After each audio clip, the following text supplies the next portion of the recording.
so kantangire kuri coding kugira ngo tuze kubona ubutumwa dusangiza abandi. Murakoze. Intambwe ya 9 tugezeho ifite umutwe uvuga ngo itorero ryanjye. Tugatangira twibaza ibibazo aho dusubiza yego cyangwa oya. Ikibazo cya mbere kirabaza ngo itorero ni inyubako gusa. Ureho nyuti nkeneye abasubiza. Kera twari twaganiye ngo twatera ikiganza.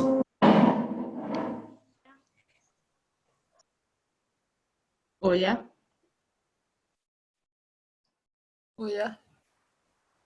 Twumvishe oya. Mutungo itorero ntabwo ari inyubako gusa, itorero ni abagize umubiri wa Kristo. Niko n'abandi tubyumva. Rundi ufite icyo yongeraho?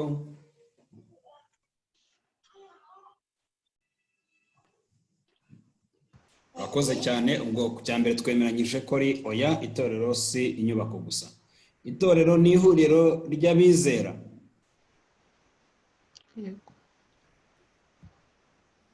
Yego. Igisubizo kibaye yego, na Ana hano arambwiye ngo yego. Ikindi kibazo kirabaza ngo itorero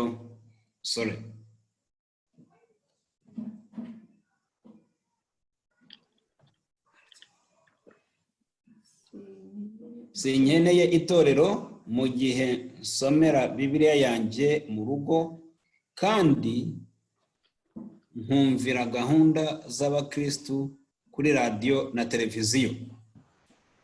Ese byaba ari yego cyangwa oya? Oya. Kandi ari byo turi gukora. Ari impamvu ituma tudaterana.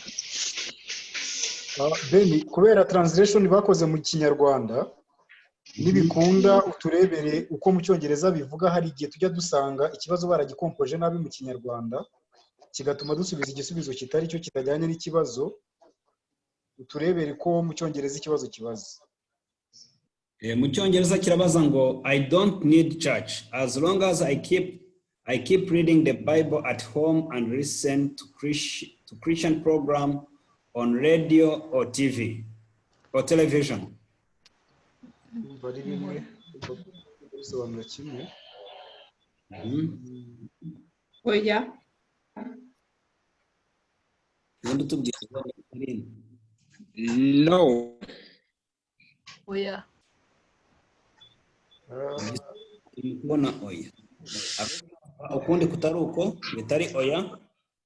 Yewe hari icyo nshaka kongeraho. Yego Ernest. Ntago kuvuga ngo yabihagije, ugomba kuvuga kibaza ni yego cyangwa oya. Ni ku kibazo kibaza ni yego cyangwa oya. Ntabwo basabye ibisobanuro, turabireba hasi. Batubashije yego cyangwa oya. Yego cyangwa oya. Ernest bari mu kutubwira ngo batubaje yego cyangwa oya. Sure. Ariko nabwo ni byiza ko wagira uko tubwira uko byumva, wasanga impamvu zo uko byumva muri zo zituma uvuga yego cyangwa oya. Reka tuguha akanya gato twumve uko byumva, ariko n'ubundi nibyo tuza kugenda tuganira mu busobanuro hepfo mu mfashanyigisho. Umwanya uracyari wawe. Wari utanze urugero uravuga uti ese uyu munsi ko tubikoresha, ni naho umuntu yahera ubusobanuro. Uyu munsi kuba tubikoresha ni igihe kidasanzwe, ni mu bihe bidasanzwe, ariko ubundi Bibiliya tubwiye guteranira kwera, ko tugomba guteranira hamwe. Urumva n'itegeko ry'umwami kuba twateranira hamwe. Rero bitabayeho ntago bigomba kuba ari intuza, ari principe nuko duterana, exception ni ibi bihe bidasanzwe. Okay, muri make rero bavuga ko ari oya. None ubwo ni yego cyangwa ni oya?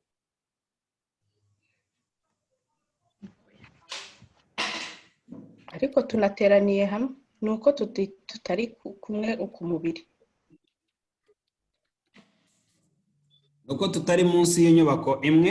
Ego, ariko duteraniye hamwe. Adeline ati duteraniye hamwe ku gihe kimwe, nubwo ku masaha y'ibihugu turimo bitandukanye, ariko uyu mwanya umwe aravuga undi akamwumva ndetse uri hamwe.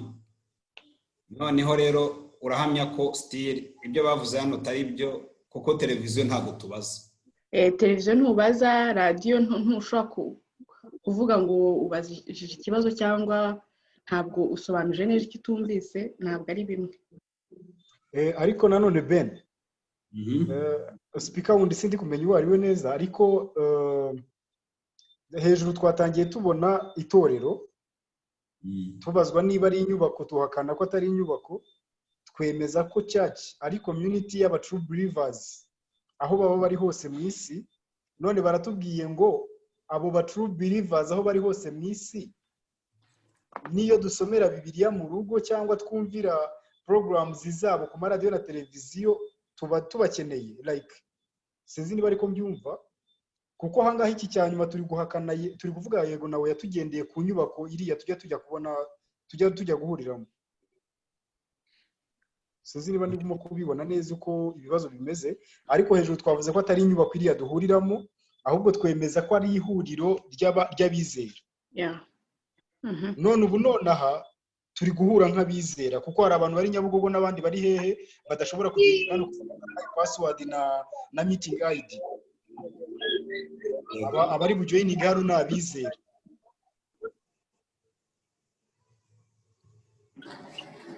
Ikibazo cyabajije ngo sinkeneye ririya huriro ry'abizera igihe nsomera Bibiliya mu rugo n'igihe numva programs zabo kuri radio na televiziyo.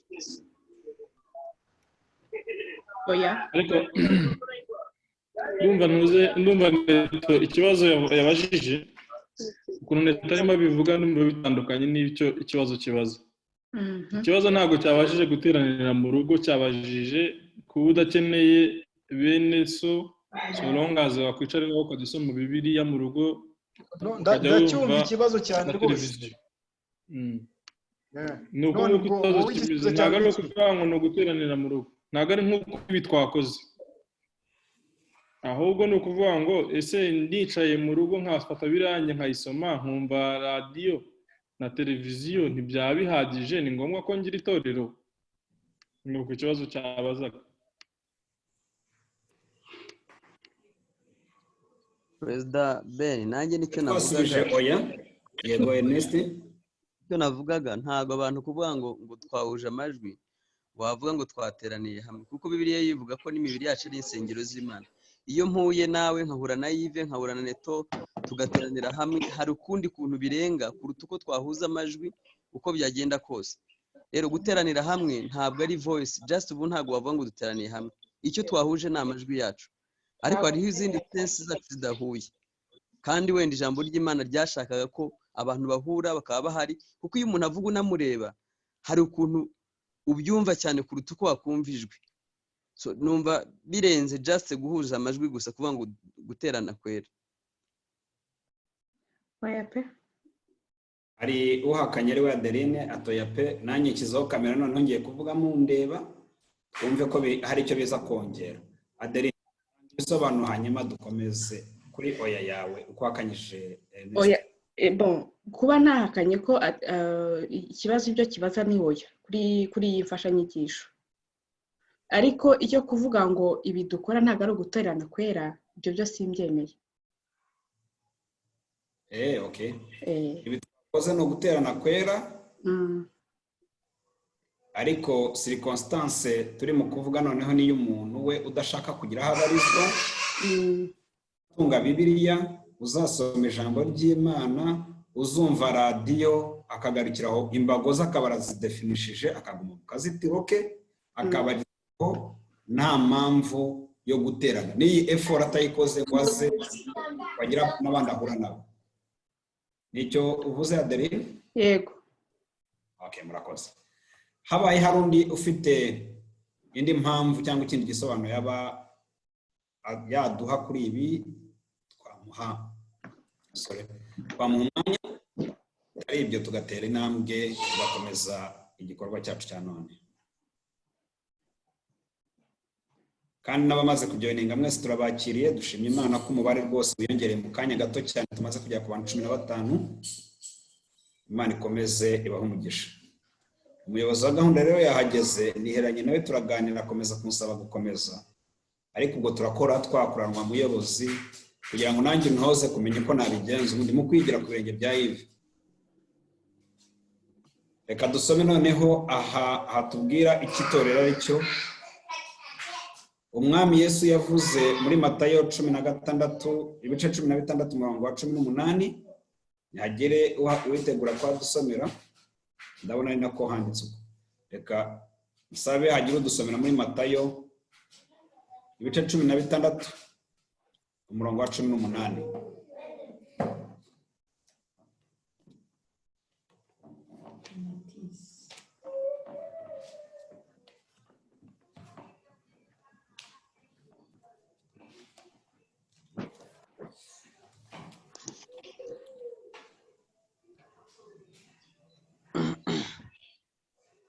Eneste ugiye kwa dusomera ibice 6 16 umurongo wa 18. ibice 16 haravuga ngo 18 ngo nanjye ndababwira nti 16 umurongo wa 18. N'ubundi Matayo sawa gusomera. nanjye ndababwira nti Petero, ndakubwira nti ntabwo ndababwira nti nanjye ndakubwira nti uri Petero, kandi nzubaka itorero ryanjye kuri urwo rutare, kandi amarembo y'ikuzimu ntazarishobora. Urakoze cyane. Hari indi version twasoma mu Cyongereza cyangwa mu Gifaransa?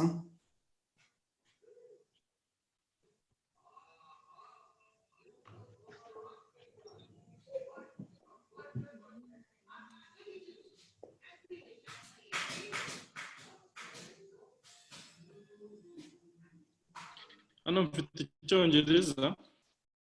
Yego, gusoma mu Cyongereza uko havuga ibice 10 umurongo wa 18 havuga ngo and I also say to you that you are Peter, and upon this rock I will build my church. The gates of Hades shall not prevail against it. Amen. Nashaka no gusoma muri Bibiliya ntagatifu kugira ngo mwumve itandukaniro ririmo, ko harimo itandukaniro rikomeye cyane kuri iyi verse. Dusomere muri ari nayo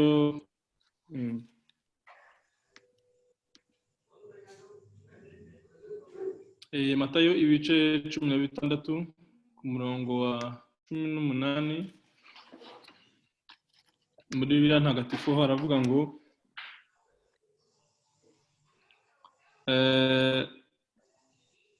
noneho nkubwiye ko uri uru rutare, kandi kuri urwo rutare nzubakaho kiliziya yanjye, n'ububasha bwo mu kuzimu ntibuzayitsinda. Numva ko muri Bibiliya yavuze ngo ndakubwiye ngo uri Petero, kandi kuri urwo rutare nzubakaho itorero ryanjye. Ahandi wavuze ngo uri rutare, kuri urwo rutare niho nzubakaho itorero ryanjye. Bishatse kuvuga ko itorero ryubatswe kuri Petero. Niyo difference gusa nagira ngo ngaragaze, nta kindi. Murakoze cyane. Hagire umfasha nsomera ibisobanuro uko byanditse hano mu nyigisho ya mbere. Ruhareba ngo asome ahatangiye avuga ngo Kristo yavugiye. Reka nsome. Kristo yavugiye berankomereye, ntagira umfasha. Kristo yavugiye mu nzagihe, ni ukuvuga muri future, nzubaka, avuga ko itorero rizaba iryanjye, itorero ryanjye. Iryo torero Kristo yari agiye kuzubaka uyu munsi rirahari kandi rikomeje gukura. Niryo rigaragaza kubaho kwa Kristo muri iyi si ya none. Urakoze. Bijya bidufasha iyo tuvanga indimi, ngira ngo dushaka ko twagize ikibazo cy'uko twanditse twumva indimi cyangwa ari ukutamenya Ikinyarwanda cyane. Mu Cyongereza bavuga ngo it was to be his church, not just another human organization, but something different than anything that had ever existed. Through the gospel, all people were to become heirs together, sharing the promises of salvation. Nk'uko tubibona mu Befeso ibice 3 umurongo wa 6. Naho reka dusabe hagire uhadusomera. Mu Kinyarwanda Befeso ntabwo nababonagaho byatumye ngira amatsiko, ariko reka tubisome mu Cyongereza uko byanditse nanone mu Befeso ibice 3 umurongo wa 6. Abefeso 3:6 haravuga ngo yuko abamahanga ari abaraganwa natwe kandi bakaba ingingo z'umubiri umwe natwe, abaheshejwe n'ubutumwa bwiza kuzagabana natwe muri Kristo Yesu ibyasezeranijwe.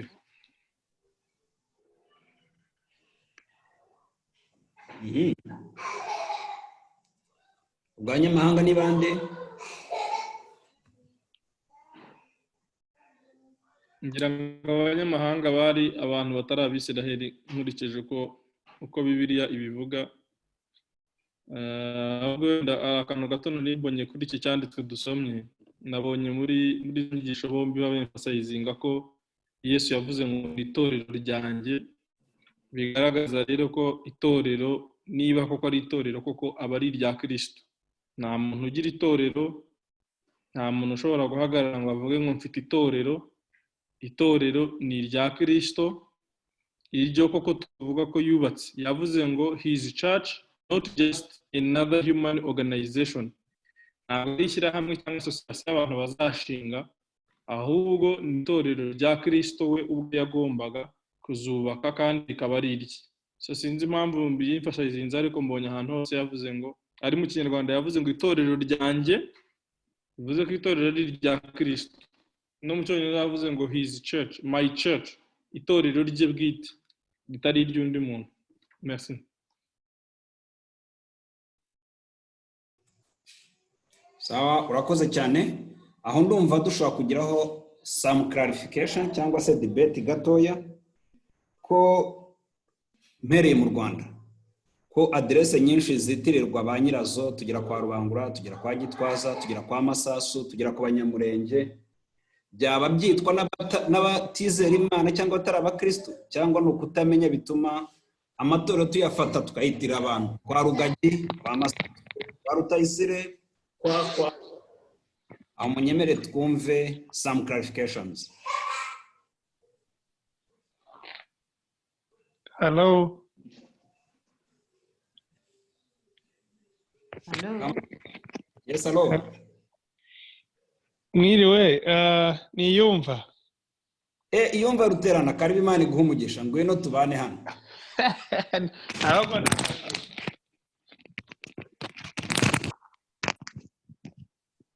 Hello. Witwa kumva neza, komeza. Sinahageze nabasuhuzaga.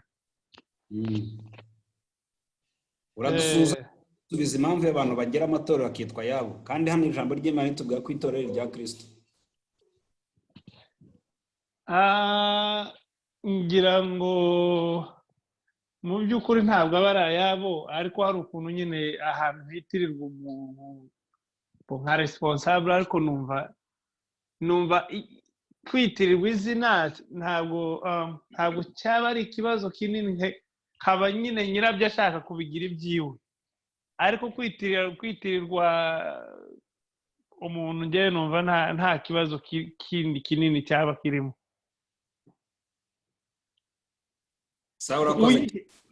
Uyigize business yawe, wenda uyigize nka business cyangwa iki, ariko kwitirirwa izina ndumva nta kibazo kinini kirimo.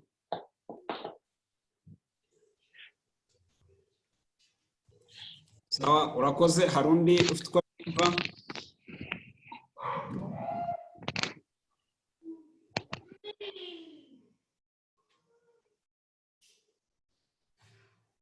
Ndabona ni ku bwanjye.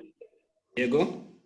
Niba nta muntu nciye mu ijambo, nawe rwose wenda kuvuga ngo kwa kanaka ho bishobora kutaba ikibazo niba wenda ari ukurangira, ariko kuvuga ngo itorero ni irya kanaka cyangwa umuntu akavuga ngo itorero ni iryanjye cyangwa se itorero ryanjye, ibyewe numva bifite ikibazo cyane bifite nuko binyuranye n'ibyanditswe kuko ni ikintu cyaba kigaragara ko ari gitoya icyo kiba gifite efe mu bihe bizaza kuko ntekereza ko impamvu Yesu yabyimfasayizinze ntavuye ngo nzubaka itorero aho avuga ngo nzubaka itorero ryanjye ni uko ashaka guclaiminga ubwami the lordship kuri iryo torero ni uko ashaka kuba supreme leader agomba kuba ari we nyiraryo nyine iyo ari nyiraryo abandi bose basigaye aba ari abagaragu hari n'abandi yagiye atanga ingero avuga ngo nyiri ibintu yashyize abagaragu mu murima we hanyuma nyuma yohereza ni wari umuhungu we kujya kureba uko bimeze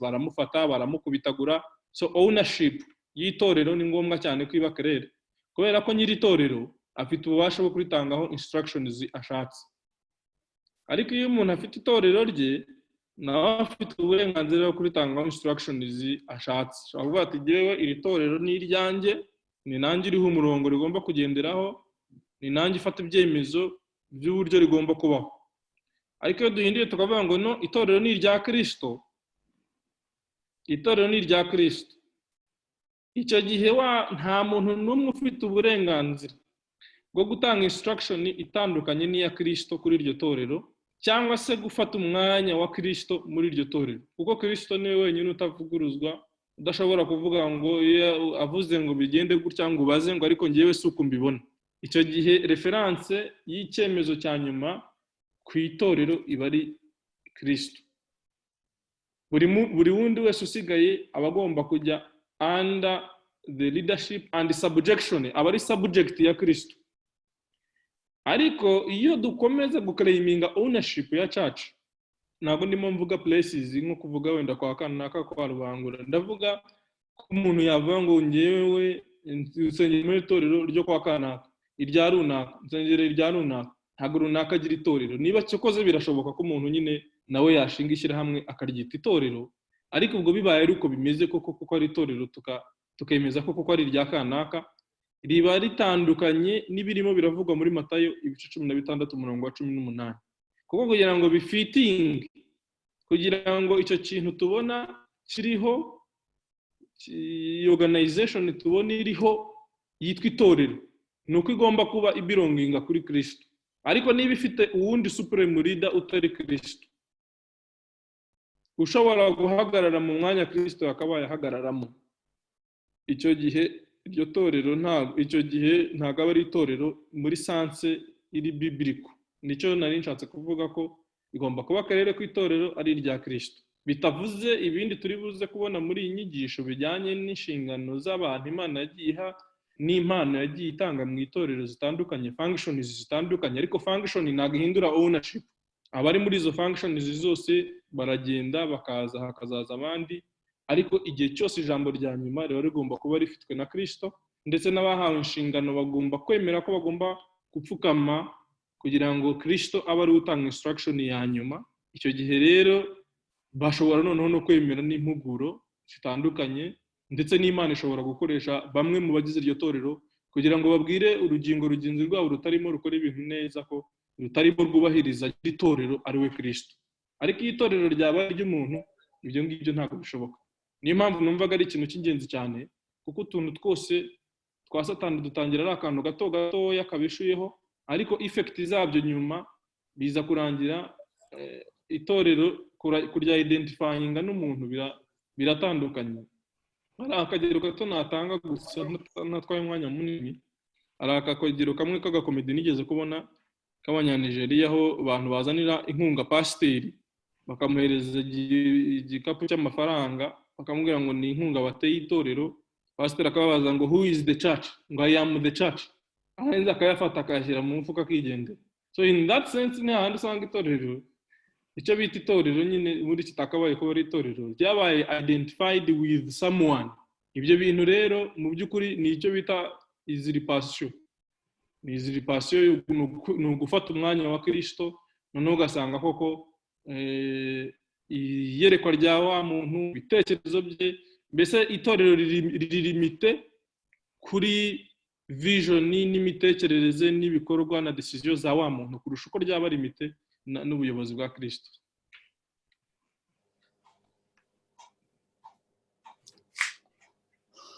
ndumva nanjye hari icyo nashaka kunganira. Turatsinze, muranyumva? Ndakumva. Yego. Mu by'ukuri nibwira ibi twita amatorero ntibibuza abantu banjye, kuko abantu bitwa abakristo muri aya eglise yose tugendamo, bose baba bitwa abakristo. Bivuga ngo hari ikintu kimwe bahuriyeho, kuba abakristo.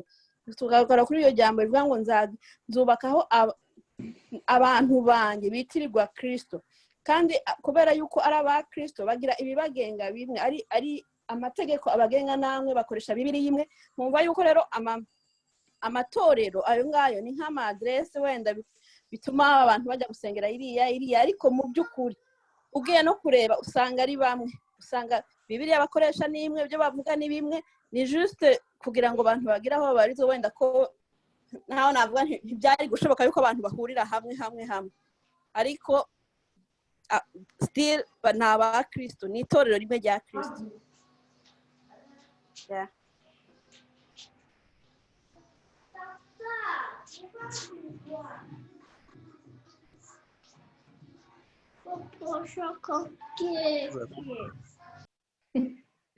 Murakoze ku bitekerezo mutanze. Twareba umurongo ukurikiyeho. That the church he promised exists today and continue to grow as the visible manifestation of Christ in the world. In one sense, the church is universal, but at the same time, it has a local presence. We get that one in Matthew chapter 16, verse 18, and Acts chapter 13, verse 1. Agira udusomera muri Matayo 16, igice cya 18, na n'ibyakozwe n'intumwa ibice 13 umurongo wa mbere. Matayo ibice 16 umurongo wa 18, hamwe n'ibyakozwe n'intumwa. Twumve ikivugwa kuri iri jambo hanyuma dukomeze. Ben, ushobora gusoma? Yego. Mfite umuntu hano ushaka gusoma mu Cyongereza, ni fiance. Rwose nasome. Can you read? Okay, go ahead. Okay.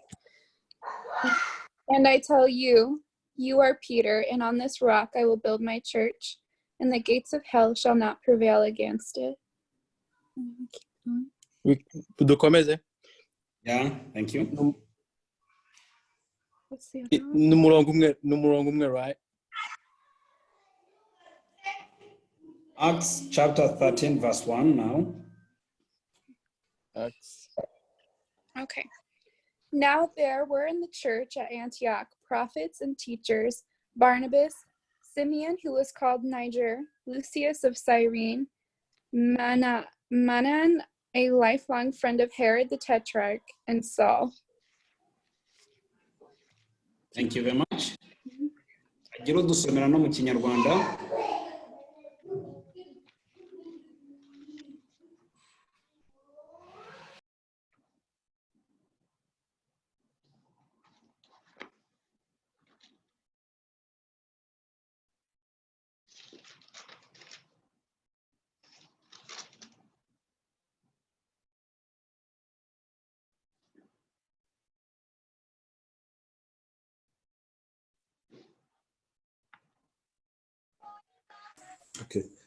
Mu Kinyarwanda nasoma Matayo ibice 16 umurongo wa 18. Aravuga ngo nanjye ndakubwira ni uri Petero, kandi nzubaka itorero ryanjye kuri urwo rutare, kandi amarembo y'ikuzimu ntazarishobora.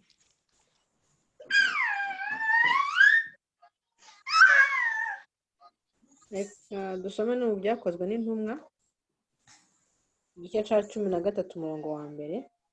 Aravuga ngo mu itorero ryo muri Antiokiya hariho abahanuzi n'abigisha, ari bo Barinaba na Simoni witwaga Nigero, na Lukiyosi w'umunyakurene, na Manayeni wareranywe n'umwami Herode, hariho na Sawuli.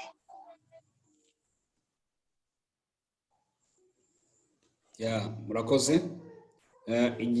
Matayo 18:16 umurongo wa 18 niwo twe twasomye haruguru. Hanyuma ibyakozwe n'intumwa tubashe noneho kumva badefinisa abantu batandukanye bagize itorero. Sinzi niba dufite indi point of clarification cyangwa ari icyo dushaka kubaza. Kitabaye cyo twakomeza ku ngingo ikurikiye. Ufite ikibazo umwanya n'uwanyu.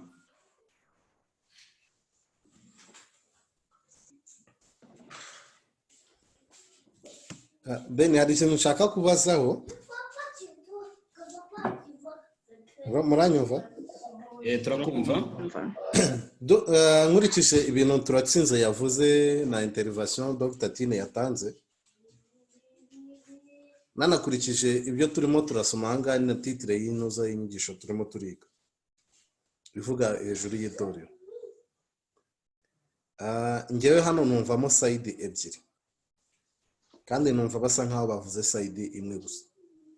Wenda baraza kubigarukaho bagira indi clarification baduha. Hano bavugamo itorero nk'umubiri wa Kristo, ariko iyo nitegereje sanga hanavugwamo itorero as a community, nk'abantu bari hamwe, nk'uko nundi tufata abantu bari hamwe basenga, nk'uko twavuga Anglican Church tukabyita itorero cyangwa ikindi kintu. Ndagira ngo wenda baze gutanga baze kuvuga kuri izo side zombi, kuko zose zifite nomination imwe yitwa itorero, kandi bibanze kuri itorero, bavuze ku itorero nk'umubiri wa Kristo gusa, ariko nifuza ko niyo party ya kabiri bayivugaho, kuko niba dusoma Bibiliya bakavuga ngo Paulo yandikira itorero ry'i Roma cyangwa ry'Abakorino cyangwa ry'Inoza, that was a community living in the same religion, ariko bakaryita itorero. Nibaza ko biri no mu mitwe y'abantu benshi, ariyo mpamvu hari ukuntu bagiye batuvugaho bikurikije uko abantu babyumva n'iki, ariko ndagira ngo izo party zombi bazivugeho. Nibaze kuvuga kuri party ivuga itorero nk'umubiri wa Kristo gusa, niyo yindi, niyo side yindi nayo bagira ikintu bayivugaho, kubera ko n'ubwo bahanga dusomye bavuga ngo mu itorero ry'irunaka hari harimo abantu, hari abantu bari barigize ABCD bakabavuga. Ntabwo ari itorero ryari mu ijuru hanyuma rigizwe n'abo bantu. Niba baravuze itorero runaka aha n'aha, hari ikintu bisobanuye. Ntabwo wenda bari gukoresha mu itorero ryari mu isi, ariko mu gacana aho ngaho byari kuba bivuga umubiri wa Kristo, ariko hari igihe bavuga itorero bashaka kuvuga community believers baba mu gace runaka cyangwa bahuriye kuri inoza runaka. So iyo side ya kabiri nta kintu yavuzweho, ndifuza ko nayo igerwa ikivuga. Murakoze.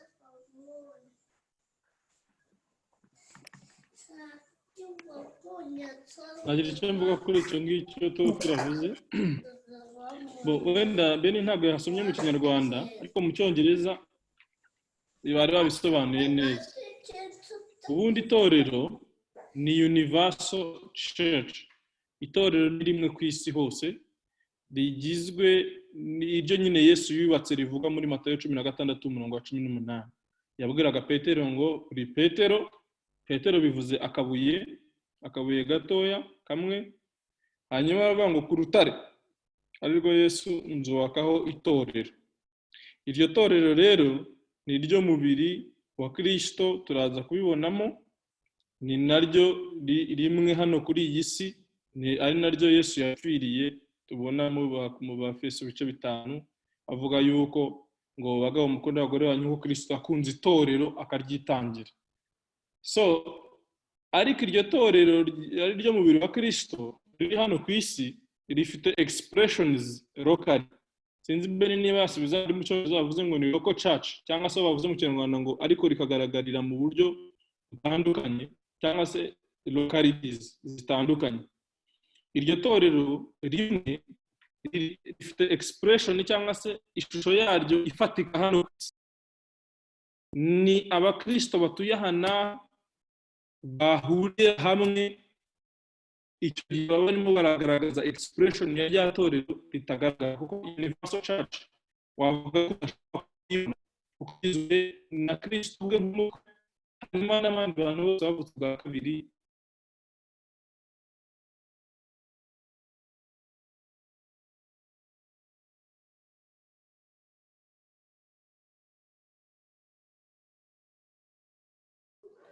arakoze Yves. Uko tugenda dusoma turagenda tubibona mu ntambwe zikurikiye nako mu bice bikurikiye hepfo ku kijyanye n'itorero ryo ku isi yose ariyo Universal Church. Ariko ubwo tukigumane tuze kubona igisobanuro. Okay, Lilios umwanya n'umwanya. Nari nshatse kongeraho gato nyine Theophile afite agize neza nko kuvuga itorero as a community. Nibwira yuko ahubwo iyo example nkuko waravuze ati abanglikani aba restoration ni nk'ayo ma community nkuko avuga ati bandiki itorero ry'ira Laodikia, itorero rya hanaha numva mu gihe cyacu ni nkuko bavuga itorero ryo kwa Masasu, itorero ryo kwa Naka, ariko still Yesu we nkumva ko cyane itorero yavuga ayo ngayo ari nk'ama address. I don't know how bagize itorero runaka muri community bahagira ikintu bahuriraho arico kibatandukanya n'abahariye, ariko mu by'ukuri bose hamwe bagahuriza yuko ari abakristo bagize itorero rimwe ryo kuba ari abakristo. Arico nibaza ko cyane Yesu Kristo we ntiyari yitaye, nibwira ko icyo yari yitayeho cyane n'abakristo ni iryo torero rimwe ari ryo ryo gukora abakristo arabe nako ngako nashaka kugira. Akoze cyane. Nakongeraho gatoya ko ntayindangije. Yes, gato nashaka kongeraho. Akantu gato nashaka kongeraho nuko iryo torero ntabwo ari amatorero bitandukanye. Itorero ni rimwe aho riba express mu buryo bufatika binyuze nyine muri izo lokalite zitandukanye. Abakristo bari i Kigali bagize itorero rimwe. Hano wenda Sonatibe niba hari abakristo bari igihe twaterana tugahura nk'uku tugize itorero. Natwe ubu ngubu turi ahangaha kuri Zoom.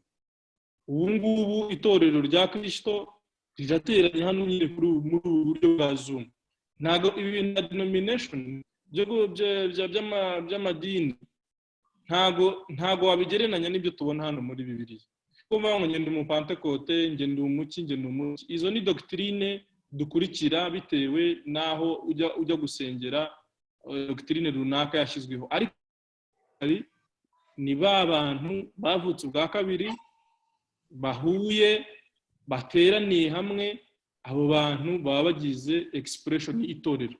Ibyo bivuga ku itorero ushobora kwibura abo bantu hatitawe ku idini barimo cyangwa se baherereyemo. Ariko abantu bashobora kuba bahuye muri iyo filozofi cyangwa doctrine imwe badateraniye hamwe batahuje n'ibya Kristo. Cyane ko mu Kinyarwanda ho dufite n'ikibazo cy'uko ijambo itorero rifite meanings nyinshi. Itorero murarizi, itorero ry'igihugu. Murabizi ko urukerereza ari itorero ry'igihugu. Murabizi ko mu Kinyarwanda hari icyo twita itorero. Muri sanse yo kuvuga ngo community n'itorero harimo akantu kaburamo. Kuko icyo gihe abantu bateraniye mu musigiti barimo barasenga wavuga ngo babaye itorero. Ariko icyo gihe ntabwo ari itorero mu by'ukuri in the sense of the Bible. Muri sanse ya Bibiliya ni abakristo ni abantu bavutse ubwa kabiri bateraniye hamwe mu buryo Bibiliya itubwira icyo gihe aba ari itorero rya Kristo. Rewe no muri Bibiliya ubona ko hari n'abateraniraga mu ngo z'abantu, hari abateraniraga mu nsengero. Pawulo yandikira abakristo bari i Roma ntabwo yigeze ajya muri communauté zitandukanye ziri i Roma, ahubwo yavuze abantu bose bavutse ubwa kabiri bari i Roma bateranira aho hantu yari yandikiye exactly.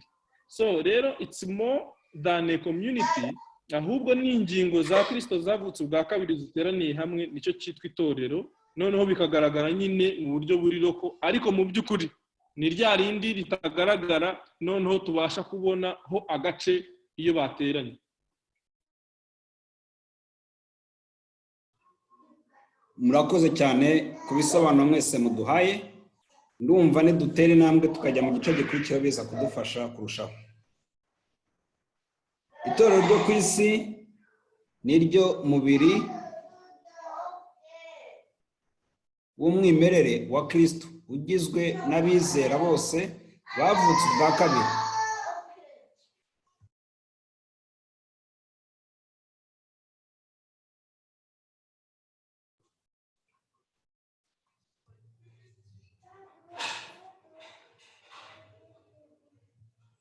Icyo dufite kiri mu kuvugwa hano ni nacyo gisobanuro Yves yaraduhaye, ariko ubwo twabisoma nanone nk'uko mu bisobanuro bimeze. Reka noneho turebe itorero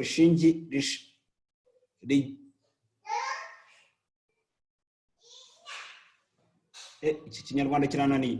Itorero riremwa n'iki? Rigereranywa n'iki? Itorero rigereranywa n'iki? Munyemere tutica YouTube rero. Yves, over to you. Ben, urakoze cyane. Naravuze koko itorero rigereranywa n'iki? Abakorinto ba mbere ibice 12 umurongo wa 27. Sinenze ko Ben ikinyarwanda kimugora kugisoma. So twasoma komeze nkuko twari tukomeje n'ubundi. Abakorinto ba mbere ibice 12 umurongo wa 27 babajije ngo itorero rigereranywa n'iki? Abakorinto ba mbere ibice 12 umurongo wa 27 avuga ngo nuko rero muri umubiri wa Kristo kandi umuntu wese wo muri mwe ni urugingo rwawo. Nibaza ko ari uwo murongo umwe wonyine 27. Nuko rero muri umubiri wa Kristo kandi umuntu wese wo muri mwe ni urugingo rwawo. Amen. Urakoze cyane. Hano turimo turavuga kuri Universal Church, ari igizwe n'abizera bose bavutse ubwa kabiri uhereye ku munsi wa Pentecote ukaza kugeza umunsi Yesu azazira. Impamvu bavuze ngo ku munsi wa Pentecote, mwibuka ko Yesu igihe yavugaga ibingibi muri Matayo ibice 16 18 umurongo wa 16 umurongo wa 18 nta torero ryabagaho. Niyo mpamvu yabishyize mu nzagihe in the future akavuga ngo I will build my church, nzubaka itorero ryanjye. Itorero rero ryavutse ku munsi wa Pentecote. Pentecote ariko si ryo torero, kubera ko Pentecote ni ijambo risobanura ibyumweru 50. Ni umunsi mukuru wizihizwaga n'Abisiraheli. So the fact yuko umwuka wera yaje byahuriranye n'Abisiraheli bagiye kwizihiza uwo munsi mu ko identifying nk'uko bakavuze ngo ku itariki 12 z'ukwa mbere, ariko izo tariki 12 z'ukwa mbere si ryo torero, ahubwo uwo munsi na identification y'umunsi itorero ryavukiye. Ubwo rero twavuga ko dukurikije Abakorinto ibice 12 umurongo wa 27 iki kibazo kibaza ngo itorero rigereranywa n'iki, ndumva twagisubiza none.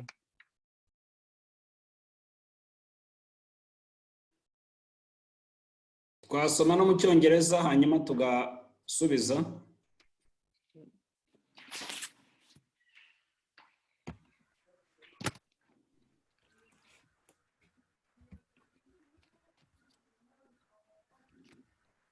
Ufite Icyongereza dusomere yihuse.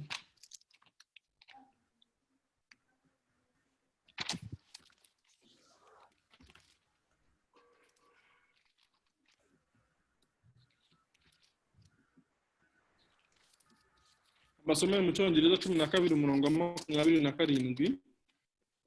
Ndahageze. Aravuga ngo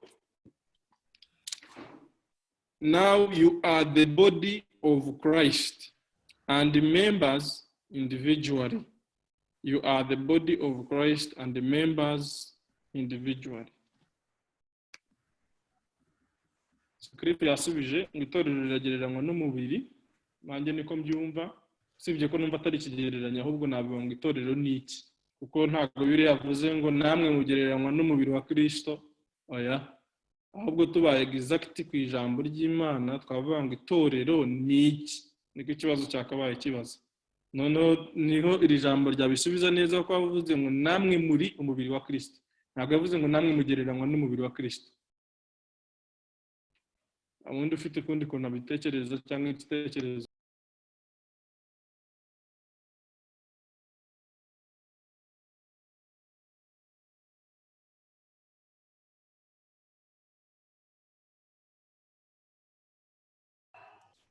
Silence means the consent.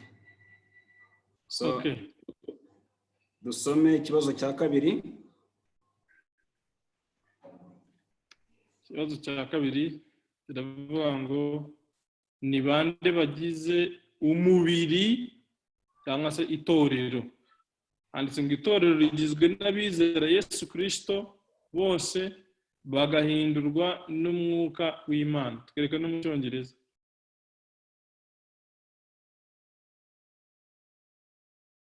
Watwereka no mu Cyongereza akantu ngo who makes up this body, the church, all true believers in Jesus Christ who have been regenerated by the Spirit.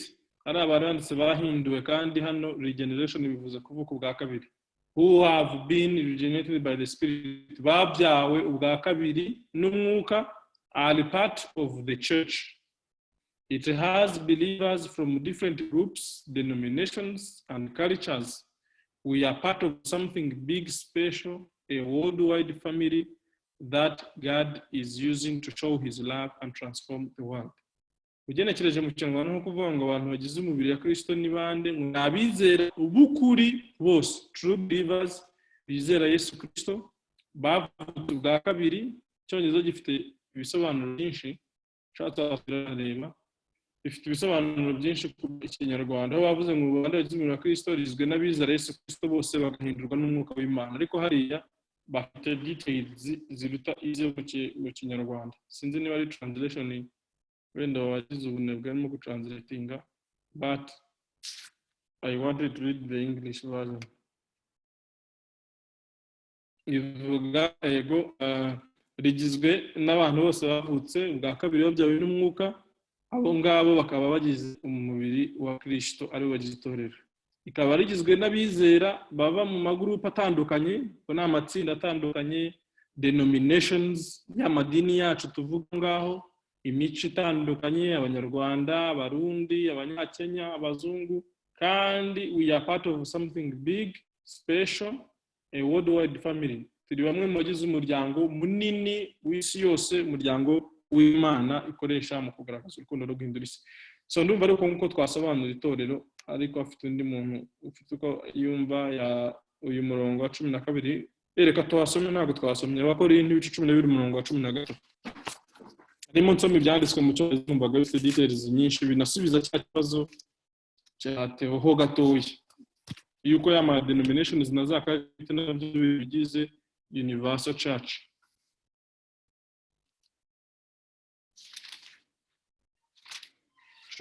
Kabiri murongo wa 13 bafite mu Cyongereza avuga ngo twarasomye kuri step ya 6 ha uko mu mwuka umwe ari mu mwese mwabatirijwe ku mubiri umwe, naho twaba Abayuda cyangwa Abagereki, naho twaba imbata cyangwa ab'umudendezo, kandi twese twujujwe umwe. For by one Spirit we were all baptized into one body, whether Jews or Greeks, whether slaves or free, and they have all been made to drink into one Spirit. Twese twinjijwe muri uyu mubiri umunsi twavukaga ubwa kabiri, twizeraga Yesu Kristo tukanabatizwa. Comments? Questions?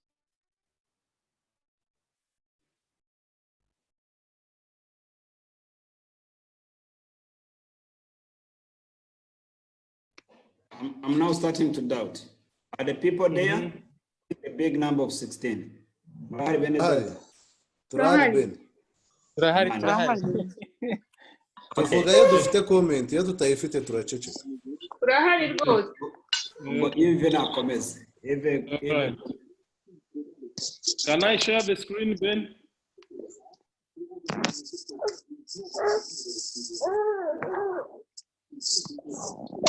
Okay. Ikibazo tugezeho ni gatatu, kirimo kibaza ngo n'iki Imana yagize iryo torero, abagize umubiri wa Kristo. Hagiye dusomera Roma ibice 12 umurongo wa 4 kugeza kwa 8.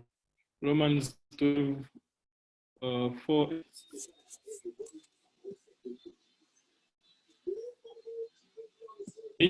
Yahaye abagize itorero.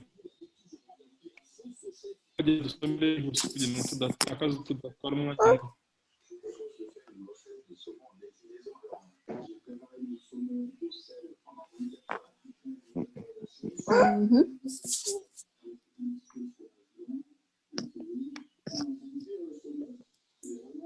ninde urimo gusomera Okay.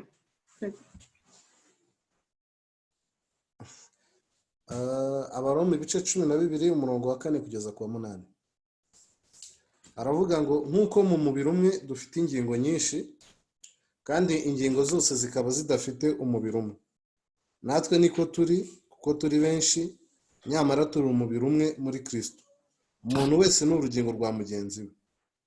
Nuko kuko dufite impano zitandukanye nk'uko ubuntu twahawe buri, niba twarahawe ubuhanuzi duhanure uko kwizera kwacu kungana, cyangwa niba twarahawe umurimo wo kugabura iby'Imana tugire umwete wo kubigabura, cyangwa uwigisha agira umwete wo kwigisha, cyangwa uhugura agira umwete wo guhugura, ugira ubuntu abugire atikanyiza, utwara atwarane umwete, ugira imbabazi azigira anezerewe. Amen. ngo ni Imana yahaye ingingo z'umubiri abagize itorero, members of the church.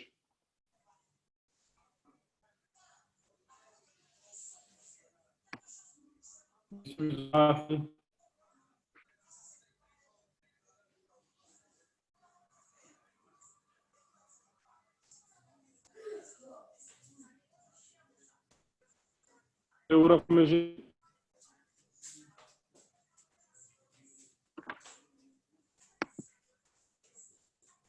n'iki Imana yagize abagize itorero, yahaye abagize itorero dukurikije Abaroma ibice 12 umurongo wa 4 kugeza kwa 8. Okay, Abaroma ibice 12 umurongo wa 4 kugeza kwa 8 vuga ko abagize itorero ari ingingo z'umubiri, kandi izo ngingo zikaba zifite fonction cyangwa se zikora ibintu bitandukanye. Kuko hano yavuze ku murongo wa 4 nk'uko mu mubiri umwe dufite ingingo nyinshi. Donc mu mubiri umwe harimo ingingo nyinshi. So natwe ko turi umubiri wa Kristo turiho turi ingingo nyinshi. Hano ku murongo wa 5 niko turi kuko turi benshi. Nyamara turi umubiri muri Kristo, turi umubiri umwe muri Kristo. Umuntu wese ni urugingo rwa mugenzi we. Bavuga ko abizera bose bagize umubiri umwe wa Kristo, buri muntu wese akaba ari urugingo muri uwo mubiri. Hanyuma buri rugingo rufite fonction itandukanye n'iy'urundi ukurikije uko umurongo wa 3 n'uwa 7 n'uwa 8. Niyo mpamvu bavuga ngo rero buri muntu wese icyo yahawe, donc fonction ubu rugingo rwahawe rurikore neza kandi runezerewe. Niba ariko navuga ko ku murongo wa 7 n'uwa 8 bagenda bavuga impano zitandukanye n'uburyo bagomba kuzikoresha. Nuba ari ibyo nawe. So ni Imana yahaye abizera. Wanditse ngo yahaye kuba umubiri umwe, nabyo nibyo. Ikindi bavuga ni Imana yahaye umuntu wese kwizera n'iki. Ngira ngo ni ku murongo wa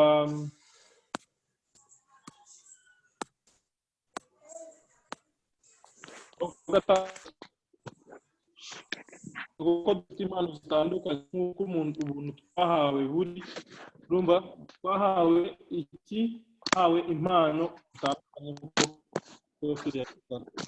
impano rero murebe hano hirya muri iburyo baravuga ngo think about it, bitekerezeho. Ikinyarwanda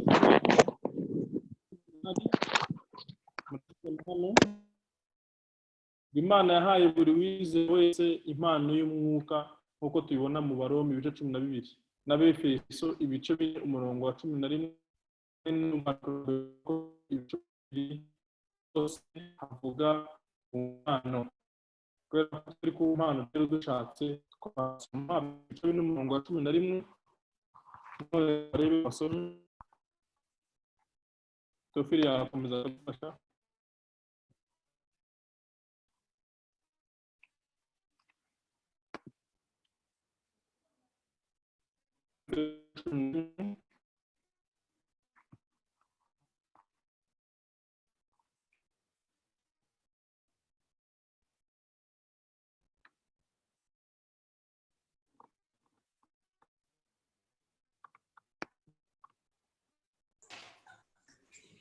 Abefeso ibice 4 umurongo wa 5 bavuga ngo hariho umwami umwe no kwizera kumwe n'umubatizo umwe. No 15 aravuga ngo Abefeso ibice 4 umurongo wa 15, right? 11 aravuga ngo nuko bamwe kuba intumwa ze n'abandi kuba abahanuzi n'abandi kuba ababwiriza butumwa bwiza n'abandi kuba abungeri n'abigisha. Kugira dusomere nanone Abakorinto ba mbere ibice 12 gusa umurongo wa mbere gusa naho baratubwiye ariko ntabwo batwaye. Abakorinto ba mbere ibice 12 umurongo wa mbere aravuga ngo bene data ibyerekeye impano z'umwuka sinshaka ko mutabimenya. Wa mbere wonyine no gatanu dusomeye n'uwa 4 n'uwa 5 ndabona wa 4 aravuga ngo icyakora hariho impano z'uburyo bwinshi ariko umwuka n'umwe, kandi hariho uburyo bwinshi bwo kugabura iby'Imana ariko umwami n'umwe. Komeza ngeze kwa kangahe? Ngeze kwa 7. 6 hariho n'uburyo bwinshi bwo gukora ariko Imana ikorera byose muri bose n'imwe. Umuntu wese agahabwa imwerekanaho umwuka kugira ngo bose bafashwe.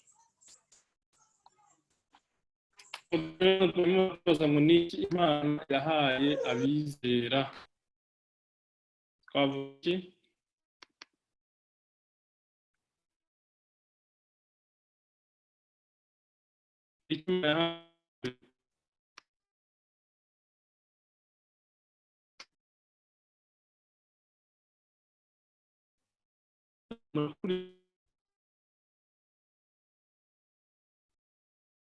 ni Imana yahaye abagizero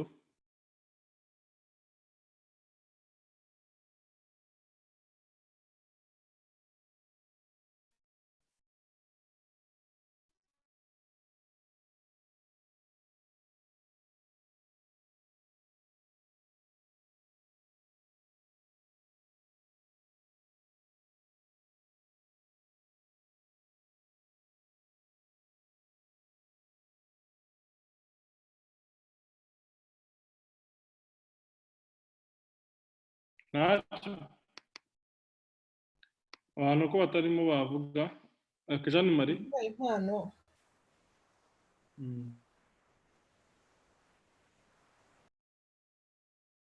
nanjye niko mbibona babwira mu byanditse. Izo mpano twanarondora hirya bazanditse bavuze ngo gukorerana service twabnyari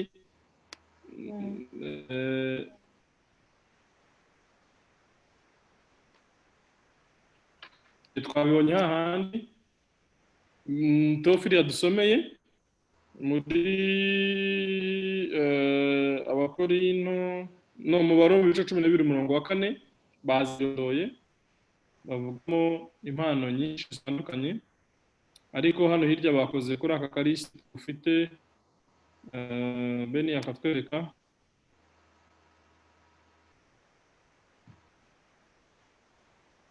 avuga ngo gukorerana, kuyobora, guhugura, kwigisha, kwizera, gutanga ubwenge, ivugabutumwa, impuhwe, ubushumba. Izo ni impano zibanditse mu Cyongereza nuko wazivuze: service, evangelism, pastoring, teaching, exhortation, giving, faith, wisdom, mercy n'ubuyobozi, kuyobora kuri w'itorero. Izi zose murabona ko ni gifts, impano Imana yahaye itorero igaziha abantu batandukanye bagize iryo torero. Ariko muri iki cyanditswe twasomwe mu Abakorinto 12 naho bose bafasha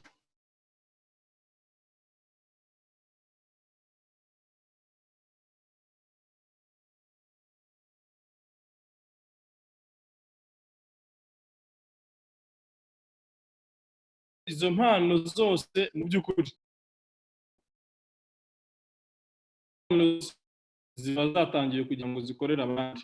Nta muntu uhabwa impano kugira ngo ruwe ku giti cye, ahubwo hano batubwiye ngo buri wese ahabwa impano kugira ngo abandi benshi bafashwe. Avuga kuri iyi ngingo mbere yuko dukomeza.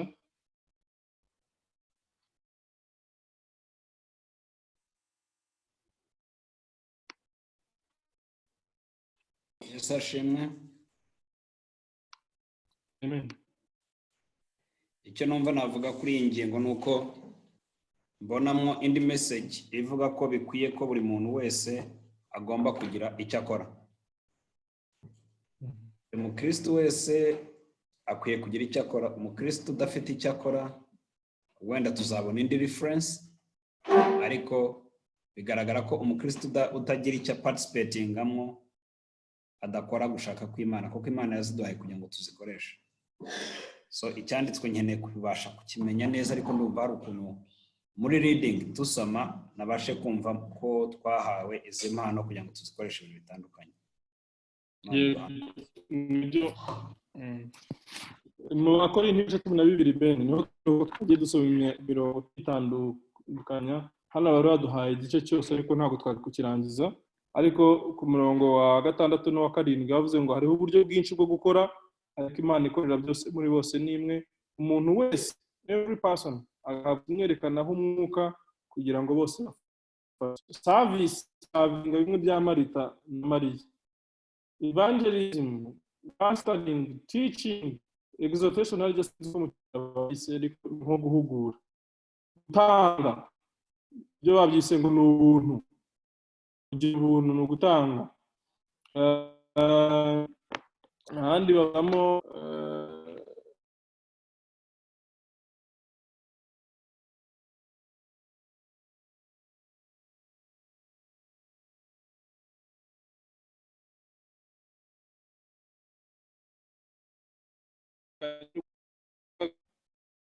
ubwenge, kugira imbabazi, mercy, n'iz'ubuyobozi.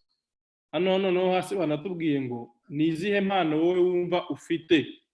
Ese waba uzi impano ufite? Do you know which are your gifts?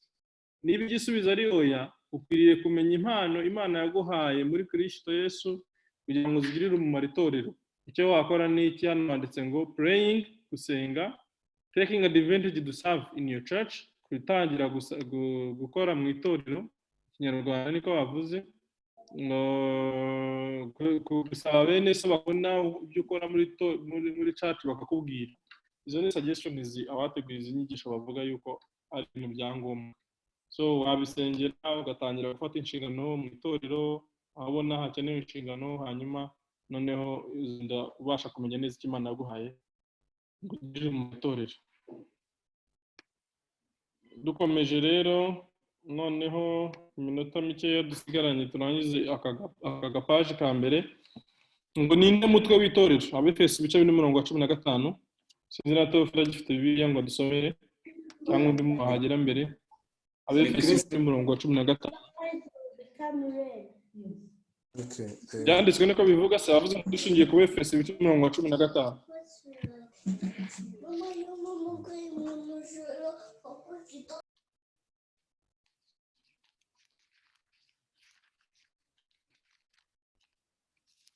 Abefeso ibice 4:5 ravuga ngo hariho 15.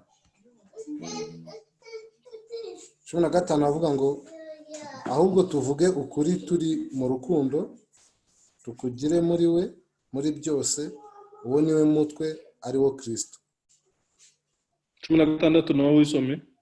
16 kuri uwo niho umubiri wose uteranwa neza, ugafatanywa nuko ingingo zose zigirirana, nuko igice cyose kigakora umurimo wacyo cyagenewe. Muri Kristo uwo niho umubiri ukura gukura kwawo kugira ngo ukurizwe mu rukundo. Ushobora gusubiramo 16.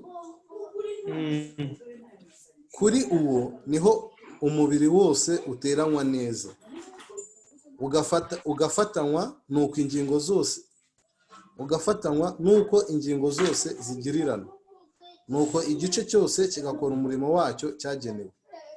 Muri Kristo uwo niho umubiri ukura gukura kwawo kugira ngo ukurizwe mu rukundo. Amen. None ngo umutwe w'itorero ninde? Ni Kristo. Dushingiye kuri cyanditswe ni Kristo. Kuri umurongo wa 15.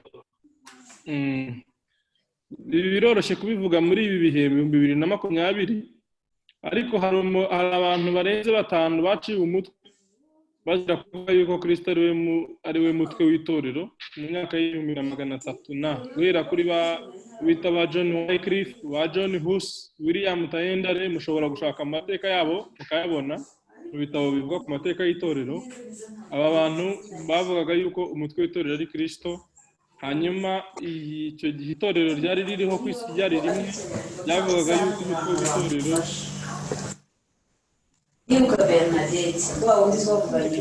sinzi umuntu urimo gusakuza, ryavugaga itorero ryari ririho icyo gihe rimwe rukumbi, ryemeranyaga muri teolojiya yaryo yuko umutwe w'itorero yari papa. Ntabwo ndimo mvuga ibijyanye n'amadini, ndimo ndavuga amateka y'itorero icyo gihe. Ariko nyuma uko abantu bakomeza kugenda bagaragaza yuko habayeho kugwa ku itorero muri icyo gihe, ubu ngubu kugira ngo noneho bisigaye biri karere ko abantu bose bemeranya ko Kristo ari we mutwe w'itorero. Confusion yakundaga kuva kuri cya cyanditswe kiri muri Matayo twasomye ibice 18 umurongo wa 16, abwiye Petero, Yesu yabwiye Petero ngo uri Petero, ari nawe bamwe bivuga ko ari papa wa mbere, ngo kandi kurute niho nzubaka itorero ryanjye. Ayo magambo mu kigereki aratandukanye cyane, bimwe baryita Petros, ino bakaryita Petra.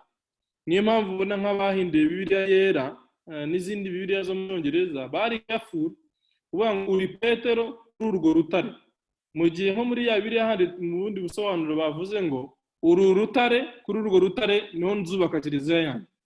Uri Petros na Petra bisemuye kimwe, ariko muze gushakisha namwe muraza gusanga Petra mu kigereki bivuga urutare, rock, cyane cyane rwa rutare rwo hasi utabasha kubonesha amaso. Hari igihe usitara nko ku kabuye, noneho ukabona n'akabuye gatoya kari aho hejuru, ariko wagira ngo urakigize ukabona hasi harimo urutare rukomeye gufasheho uburyo udashobora kukoroha kukavanaho. Bene kari akabuye ko hejuru niko mu kigereki bita Petros, noneho icyo hasi nicyo bita Petra. Petra ni rock, ni urutare runini. Hanyuma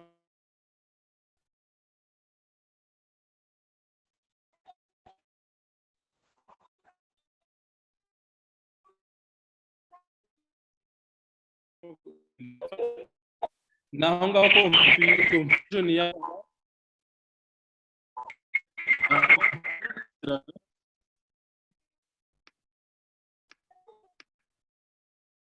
naho confusion yaziraga abantu bavuga yuko papa yaba ari we mutwe w'itorero, kubera yuko Petero ari we papa wa mbere yaba yarubatsweho iryo torero rihagaze. Ariko mu by'ukuri itorero Yesu yavugaga ko niwe rutare rishingiyeho, ni nawe mutwe waryo, kereka habaye mu bantu ari hano ariko tubyumva. Nubwo birimwe n'imwe tugomba kwirinda ibintu by'impaka z'amadini kuko tudashingiye ku idini, ariko hari ibyanditswe biba biri straight forward ku buryo bigorana rimwe na rimwe ugasanga hari aho bitugonga cyangwa bigonga n'amatorero yacu tuherereyemo. But for now ikakumenya ko itorero ari Kristo nk'uko twese ariko tubyemera. Ushaka amateka arambuye y'abantu bagiye bicwa bazira ibyo, ibitabo bihari narangira mu gasoma. Hari undi ufite icyo avuga kuri iki ngiki?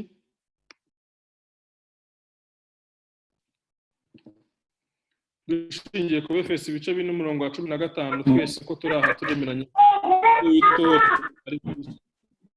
Okay, so twakomeza ikibazo cya nyuma.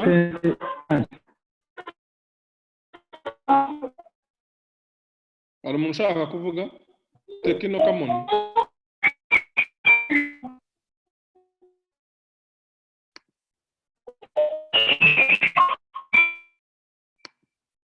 Perezida wa muting uyu muntu tekino kamuni 12 nibura hari urusaku ushobora kumyutinga telefone kugira ngo cyangwa computer kugira ngo okay so nayo mvuga ko niba nta muntu ufite ikibazo cyangwa ikindi avuga kuri iki cyo mu Efeso twakomeza ariko hasi banditse ngo be careful to follow Christ, not a religious group or a religious leader. Be wary of those who give the impression that their group is the only true church. Iza rero ni imburo abateguye akagano gatabo dukoresha abanditse subira hejuru gatoya ngo witonde kuko ugomba gukurikira Kristo gusa ntukurikire religious group itsinda ry'idini cyangwa se umuyobozi runaka kandi witondere ababwira abantu yuko itsinda ryabo ari ryo torero ry'ukuri ryonyine. Ibyo ni amagambo yabo basomeye shaka kwitemeranya cyangwa ntwemeranye ariko twebwe icyo twireberaga na Efeso 15. Noneho why does the church exist? Itorero ribereyeho iki? Kanya ngo dusoma Efeso 1:12 Toferi yakongera akadufasha niba hari siganye ikibazo kimwe tukahita dusoza. Why does the church exist? Itorero ribereyeho iki? Abefeso igice cya mbere 17 aravuga ngo kugira ngo Imana y'umwami wacu Yesu Kristo 12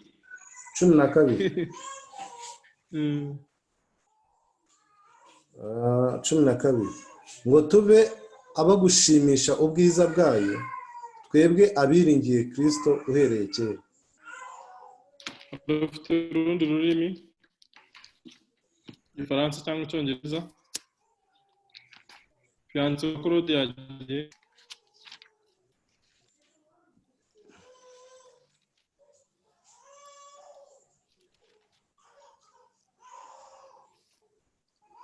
but that we who first trusted in Christ should be the praise of his glory.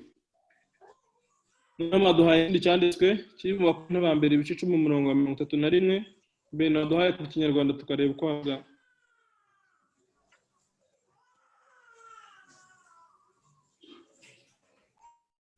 Okay. Aho baduhaye imwe twavuga ko ari ugushimisha Kristo cyangwa se gushimisha ubwiza bwa Kristo ariko kandi ni n'umubiri we mu byo twabibonye icyo rimariye Kristo nuko ari n'umubiri we. Hanyuma ikindi bari batubwiye hari hirya mu Cyongereza mu bakuntu cyuko ngo ibyo dukora byose hasubira mu Kinyarwanda naho tarabishyizeho ngo nuko nanone itorero ngo ibyo dukora byose tugomba kubikorera guhesha Imana icyubahiro. Dusomere dusubize mu Cyongereza.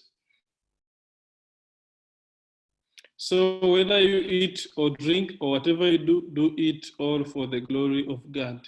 Namwe ni murya cyangwa munywa cyangwa mukora icyo aricyo cyose mukora mu bikorere byose guhesha Imana icyubahiro. Ngo nicyo ngicyo nabo babona ko itorero ribereye gutekereza uburyo bwo guhesha Imana icyubahiro uyu munsi. Glorifying God today. Noneho rero dusoreze kuri Great Commission.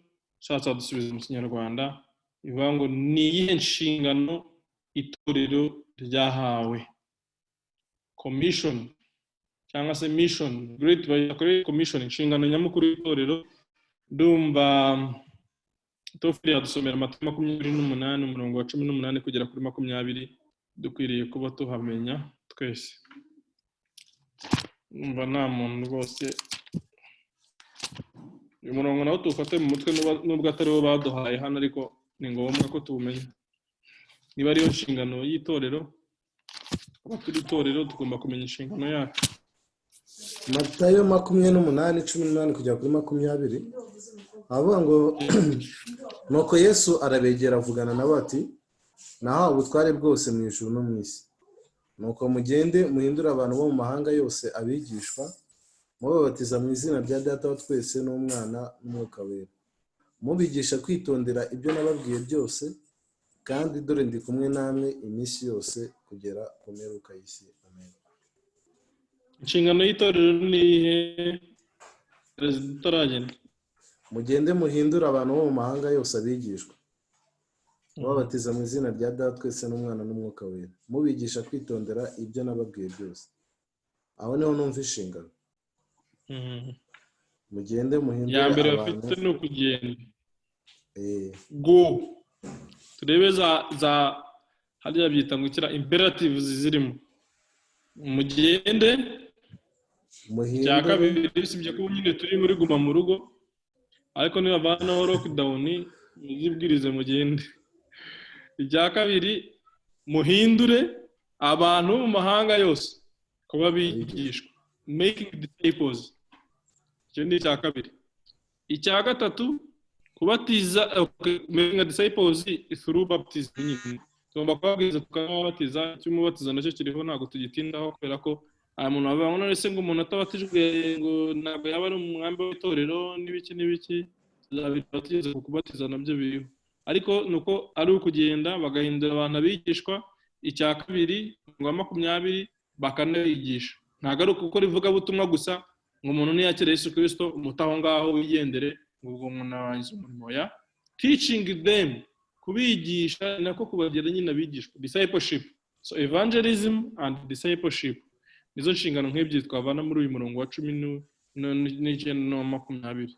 Evangelism ni ukubwiriza abanyabyaha kugira ngo bihane, discipleship ni ukurera bene abo ngabo bihanye kugira ngo bahinduke aba followers, disciples of Christ, abantu babaho ubuzima nk'ubwa Kristo mu mibereho yabo ya buri munsi.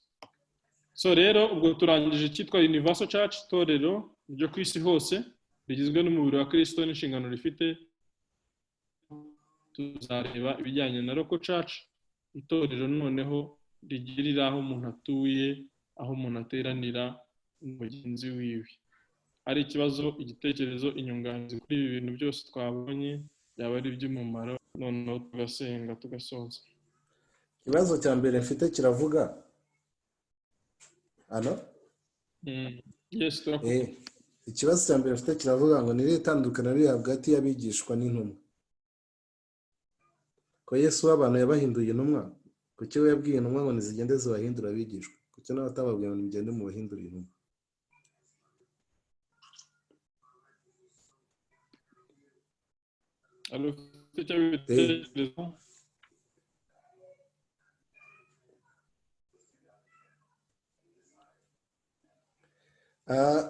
Yves, sinzi nimba uri muranyumva neza. Ndimo ndakumva neza. Wabajije uti itandukaniro hagati y'abigishwa n'intumwa, disciples and apostles. Kandi ko Yesu we yabigisha akabahindura intumwa, kuki yabwiye intumwa ati mwebwe mugende mu bahindure, mubigishe mu bahindure abigishwa? Cyambere ngiye nakubwira rero iyo mfite ikintu nshaka kuvuga rwose kiranijye bita ntivuga ntago nifata. Niyo mpamvu abantu bose mbonye bacecetse rero ngiye kwibwirira ko mbitekereza. Nayo ndagira ko nongeraho Yesu ntabwo yari afite intumwa gusa, yari afite abigishwa ndetse benshi cyane. Muribuka ko disciples muri Yohana ibice 3 wibuka ko Nikodemu yaje kumushakisha, buriya ari umwigishwa we ariko mu buryo bw'ibanga. Awita Yosefu w'Arimatayo, uriya abayisilamu bavuga ko ari wapfuye. Uriya nawe yari umwigishwa wa Yesu, biriya niko imivuga, he was his disciple. Mwibuka yuko yigishije abantu benshi, hari aho yagaburiye abantu 5,000. Hari abagore bamufashaga mu murimo w'Imana, Bibiliya igenda itubwira. Bose ntago bari mu ntumwa ze. Hari igihe yigeze gutoranya mu bigishwa, atoranyamo abantu 72. Nabwo ntabwo Bibiliya itubwira yuko yatumye intumwa, yatumye abigishwa be. Muri Mariruka hari ibice 9 cyangwa 10. Hanyuma bari mu cyumba cyo hejuru ku munsi wa Pentecote, hari abantu 120. Aho hose ntabwo ari intumwa, aho hose nta bigishwa ya makinze. Ku muhanda Emawusi amaze kuzuka umuntu wa mbere yabonanye nawe ntabwo ari intumwa ye, yabonanye na Mariya Magadarena, kandi Mariya Magadarena ntabwo ari mu ntumwa Yesu yita intumwa Yesu yatoye. Abo ngabo Mariya Magadarena ni nawe agiye kubwira bene se ko izo ntumwa ko Yesu yazutse, harimo ba Petero n'abandi.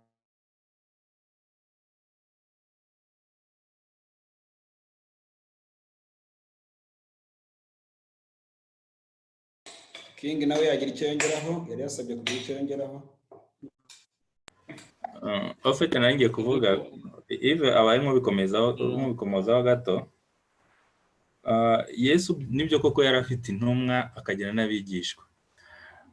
Kuba yaravuze ngo mugende muhindura abantu bigishwa, atavuze ngo bagende bahindura abantu intumwa. Yesu we yitoreye intumwa 12, turaziza amazina barazivuga.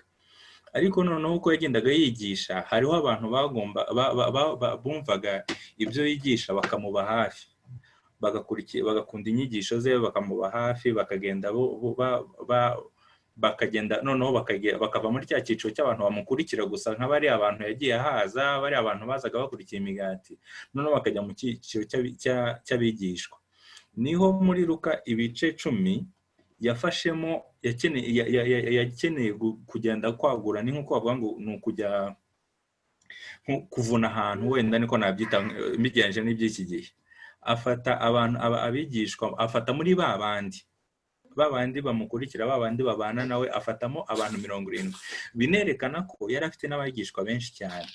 Uretse n'izo ntumwa 12 yari afite n'abigishwa, biyerekana ko yari amaze kugira abantu benshi cyane bamukurikira kandi bo kwizerwa. Urumva ntabwo yari kuvuga ngo agiye gutuma abantu bagende bigishe bakora ibitangaza, kuko bigaragara ko bagiye bagakora ibitangaza. Muri report batanga muri Bibiliya byanditsemo, bavuga ngo twirukanye abadayimoni, twakijije abantu mu izina ryawe, twakoze ibintu bitangaje. Urumva bari abantu hari urwego bari bagezeho.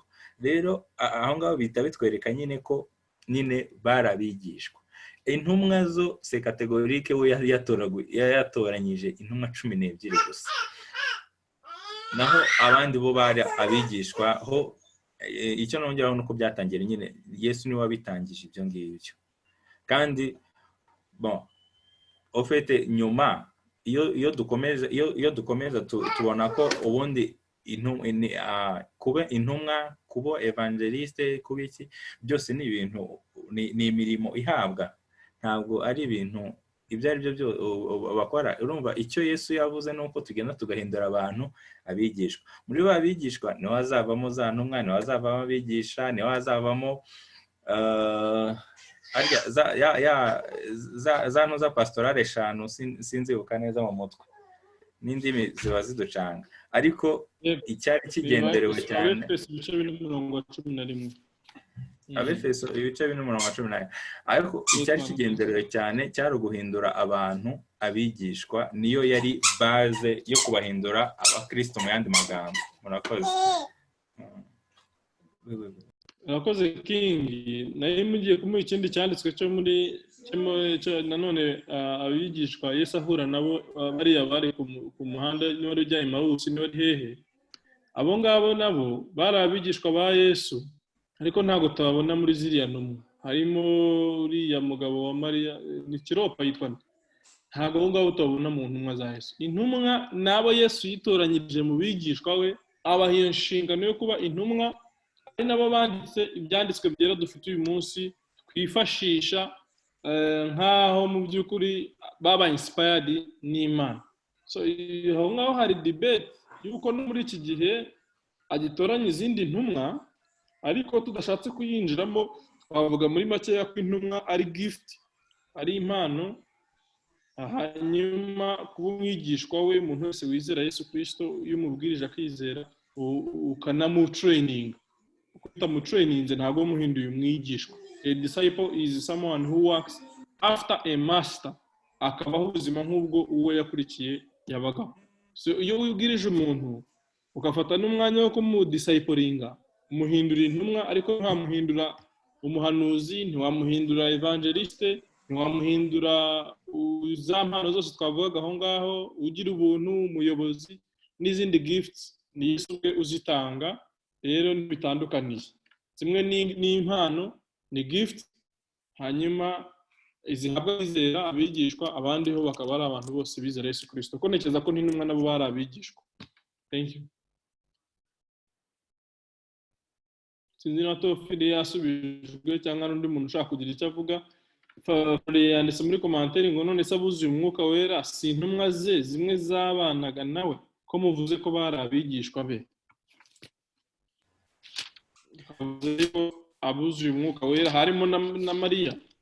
Abuzuye umwuka wera n'abantu n'ababashije kwihanganira iyo minsi 10 yuko bamwe barahunze amaze gupfa bajya kwihisha abandi barihangana baratotezwa hanyuma abandi bumvira itegeko ry'igihugu nyine bakomeza kuba ahantu hamwe bagasenga kugeza igihe bazahererwa isezerano. Wenda sinzi ku munsi wa mbere ngo hari bangahe ariko Yesu amaze kuzuka Bibiliya itubwira ko yabonekeye abantu 500 ariko abuzuye umwuka wera ku munsi wa Pentecote abahawe umwuka wera kirya gihe bari hamwe bari abantu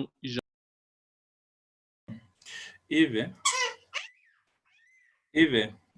nagira icyo nongeraho gato. Yego wavuga King. turebye mu ntoza turebye ngira ngo ngize ikintu nongeraho ku bijyanye n'intumwa. Yesu yatoreye intumwa 12 ngira ngo nizo urumva ni nazo zagomba no kuridinga umurimo yarasize akoze ku isi. Ubundi izindi ntumwa si uko nta wundi wagomba kuzaba intumwa abandi bo barabigishwa. Nibyo koko abo ngabo 120 ha umwuka wera barabigishwa n'abandi bose Ive yatanzeho ingero. Ariko izindi ntumwa rero intumwa za mbere Yesu we yatoranije yasitoranije kugira ngo aziforme zibe hafi ye noneho igihe azaba avuye ku isi arizo zizakomeza ziridinze umurimo we misiyo yarasize hano ku isi. Noneho abandi bo bagomba guhita bahinduka abigishwa. Ariko abigishwa nk'uko tubona ahandi mu Befeso hamwe havuga ngo reka masome gatoya Abefeso 4:11 ngo nuko bamwe nuko aha bamwe kuba intumwa ze n'abandi kuba abahanuzi n'abandi kuba ababwiriza butumwa bwiza n'abandi kuba bungeri n'abigisha. Aba bose ntaho tubonamo abigishwa ahubwo aba bose baturuka mu bigishwa. Nukuvuga ngo urana ko harimo intumwa, harimo abahanuzi, harimo ababwiriza butumwa bwiza, harimo abungeri n'abigisha. Aba bose nibo babandi baturuka mu bigishwa. Ujya kuba umwungeri umushumba ari uko wabanje kuba umwigishwa. Ujya kuba intumwa ariko wahereye ku mwigishwa. Ujya kuba umubwiriza butumwa umwevangeliste ariko wahereye ku mwigishwa. Nukuvuga ngo etape ya mbere ariyo mission twahawe ni uguhindura abantu abigishwa. Aho ngaho iyo tape ya mbere abantu bahinduka abigishwa niho hazavamo babandi. Nyuma niho hazavamo n'izo ntumwa natwe ubu ngubu barimo baravamo intumwa. Iyo umuntu agenda gushinga amatora akagenda kuvuna irunaka y'Ubugande hehe na hehe, aho ngaho niho bigenda. Uretse ko hari bamwe babigira nk'amagrade, iyo ni deba yaba ndende yindi yaza ku ruhande. Ariko ikigenderewe cya mbere icyo nshaka kumvisha nuko etape ya mbere yo guhindura umuntu ni ukugira umwigishwa wa Kristo. Murakoze. Thank you. Harundi ufite ikindi kinavuga ndacyabazaho ikibazo nkurikije ibintu munshubije. Biragaragara ko intumwa zikoranywa na Kristo ariko abigishwa akaba ari twe duhindura abantu abigishwa. Is it true cyangwa ntabwo ari byo? Ni byo rwose nako mbibona muri Bibiliya. Ni twe duhindura abantu abigishwa ariko intumwa zigatorwa na Kristo. Yes. Ari nayo mpamvu Pawulo yarwanya intambara ikomeye yo kwemeza abantu ko ari intumwa. Uzabona mu nyandiko ze zose niwe wandika avuga njyewe intumwa ngo itaratowe n'abantu ngo Yesu ni we wanyitoreye. Njyewe Pawulo intumwa wabaye intumwa nk'uko Imana yabishatse. Igihe cyose atangira inzandiko ze ashaka kurwana no guprovinga ko nawe ari intumwa nubwo abandi bantu batari bamuzi nk'intumwa. Yahagurutse umunsi umwe gusa ariko Yesu yaramwitangiye nawe amuha inshingano nk'izo yahaye bariya bagenzi be 11 na Matiyasi batoye nubwo nta hantu tubona yagize akora ariko baramutoye mu nzandiko zose nicyo kintu atangiza avuga ngo jewe Pawulo intumwa watoranyijwe n'Imana na Yesu twaribonaniye. So iyo deba we yo gukonvenkana ko nawe ari intumwa uzayibona cyane nk'igitabo cy'Abagalatiya. Okay, leave it. Reduce the volume.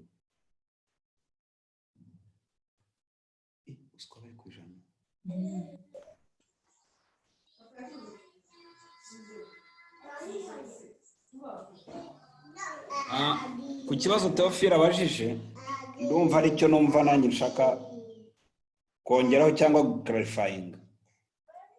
Yesu atoranya, arabaje ngo Yesu atoranya intumwa tukaba ari twebwe duhindura abana bigisha.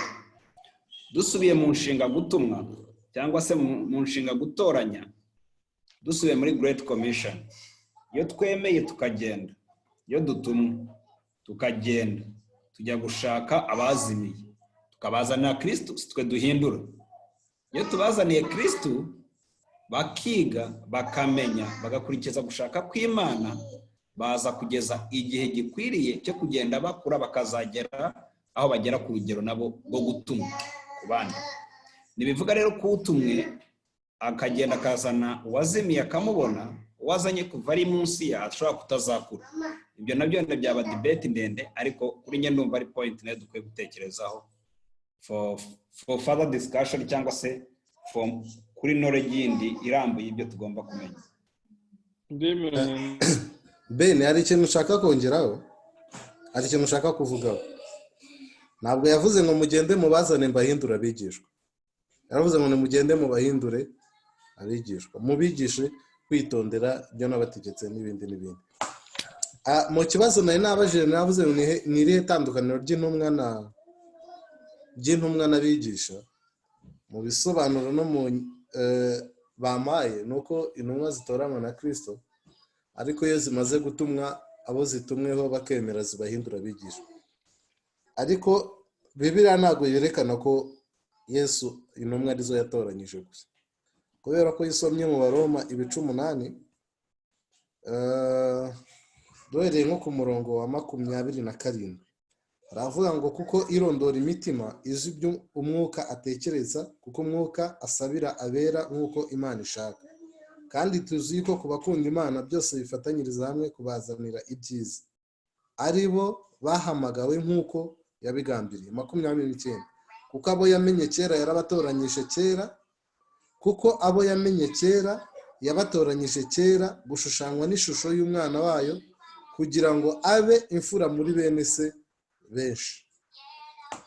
Kimwe mu bintu nemera yuko dufora mu mubiri umwe na Kristo nuko natwe turi umwe muri bene se benshi. Ni ukuvuga mu magambo makeya, usibye kwenda abantu bashaka kubyumva ukundi, Yesu ni nka grand frère. Niyo mpamvu Bibiliya ivuga ngo we ni umutwe tukaba izindi ngingo zo hanze. Ni ukuvuga ngo nyuma ya transformation ubundi twakagombye kuba dufite ishusho nk'iyi. Niyo mpamvu dukora umubiri umwe hamwe, we natwe dukora umubiri umwe, cyangwa se abizera cyangwa itorero na Kristo bakora umubiri umwe. Ariko hano iyo dusomye muri iyi ntuza Pawulo yandikira Abaroma, ntabwo atwereka yuko twebwe tutatoranyijwe, atwereka ko natwe twatoranijwe. So pati yo kumva ko intumwa zatoranyijwe na Kristo gusa byaba bishatse kuvuga ko abandi basigaye inyuma atari we wabatoranyije, kandi Bibiliya ivuga ko yadutoranyije kera, wenda tutaranabaho cyangwa tutaranareba. Sinzi rero ikintu dushingiraho twemeza gusa ngo intumwa nabo Yesu yatoranyije, hanyuma abandi atatoranyije ubwo ni abigishwa. Hari ibintu uri muvanga njye ntemeranya nawe, ariko impamvu mvuga ngo bivanga nuko ari Ikinyarwanda urimo gukoresha. Nko muri Baroma hariya ni election bavugaga, mu gihe ahandi turimo turavuga appointment to the office. Hari Yesu yigishije abantu, of course nkuko Ben yabivuze, nabo tubwiriza ni Yesu dufasha, ni nawe n'ubundi batsinda akabakiza. Ariko tuba noneho ari twabikoze mu buryo bugaragara, twamubwirije. Muri abantu bakurikiye Yesu benshi hari abo yakoze appointment, nibyo twise abo yatoranyirije kuba intumwa, nkuko Pawulo abyiyita. Pawulo who was appointed to be an apostle, na appointment muri office cyangwa se mu nshingano zo kuba noneho intumwa. Icyo gihe rero twavuze ko yigishije benshi, twese twaratoranyijwe, we were elected by God, twabaye predestinated ko tuzasizwe n'Imana nk'uko wasomye aho ngaho mu Baroma, ariko twahamagariwe noneho cyangwa se twabaye appointed to do different things, tunahabwa n'impano zitandukanye zo kudushoboza gukora muri iyo mihamagaro. Hariho abantu bahamagawe noneho bakaba appointed kuba intumwa. Aribo navugaga yuko Yesu yatoranyije mu bigishwa be abantu 12, akajya yihererana nabo, agasengana nabo, akabasobanurira ibyo atabwiye abandi, akababwira ngo abandi bumvira mu migani ariko mwebwe muzajya mbasobanurira plainly. Noneho mvuga ko na nyuma yaho haje kwiyongeraho undi umwe witwa Pawulo, mubona nimusoma mu Bagalati igice cya mbere umurongo wa 11. Pawulo making a difference, aravuga ngo bene data ndabamenyesha yuko ubutumwa bwiza navuze atari ubw'abantu, kandi nanjye ntabuhawe n'umuntu, kandi sinabwigishijwe n'umuntu. Ibi byo muri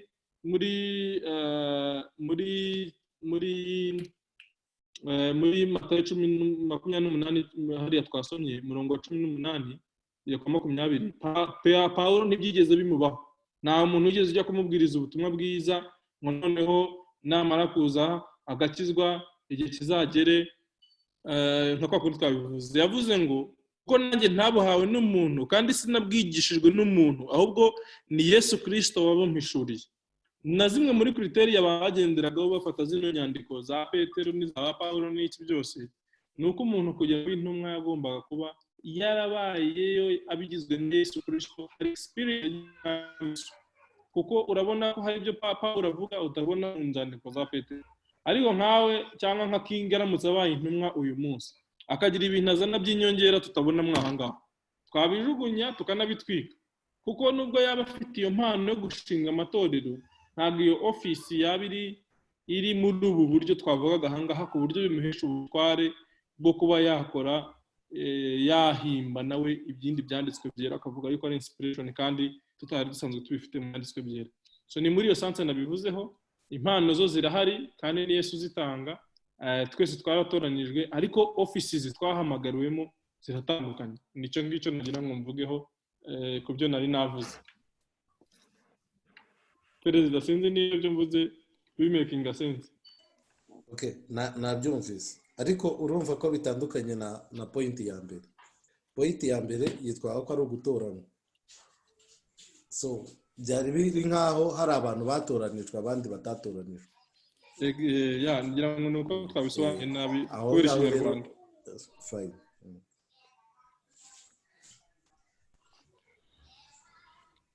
Hari undi ufite avuga amasaha twayaritaguye twahishe. Ikibazo, ibitekerezo?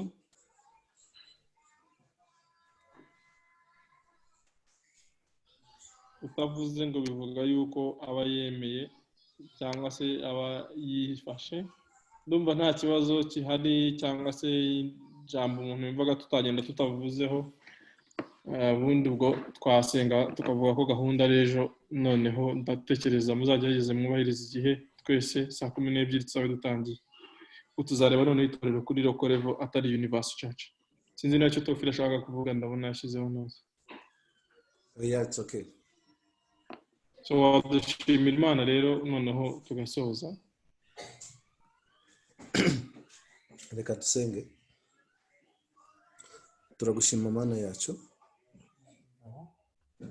uri umubyeyi wacu, uri umuremyi wacu, uri Imana yacu, uri byose byacu. Ubuzima bwose dufite niwe tubukesha, niwe watubeshejeho, uradutoranya, uratwigarurira, uraduhamagara,